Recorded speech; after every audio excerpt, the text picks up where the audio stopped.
Siin on siis 200-leheküljeline Vaino Arturovitš Vahingu dissertatsioon psühhotroopsete ainete toime atsetüülkoliini, serotoniini ja noradrenaliini tsentraalsetele efektidele.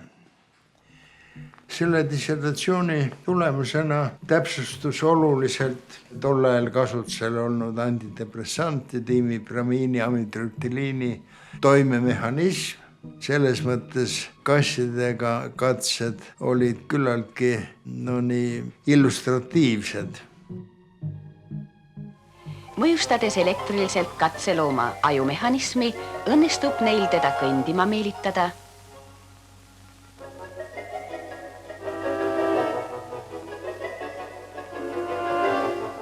erutada või rahustada.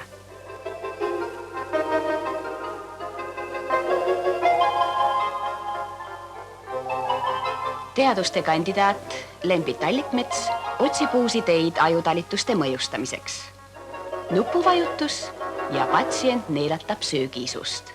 Põhiliselt olid seal meil käitumise katsed. Katseloomadele, küülikutele ja kassidele said opereeritud aiu väga täpse aparatuuri abil kindlate koordinaatide järgi ajustruktuuridesse, elektroodid või siis nõelad.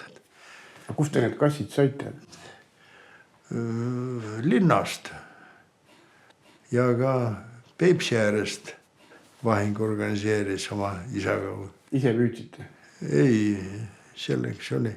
Kasside eest maksti raha ja ülikool saatis auto järgi jälle ja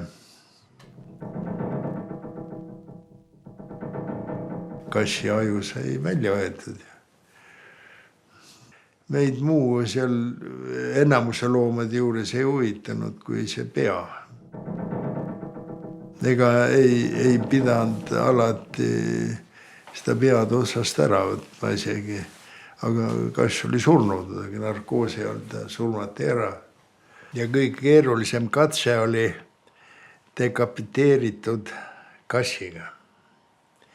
See tähendab ilma peata kass ja vereringe töötab.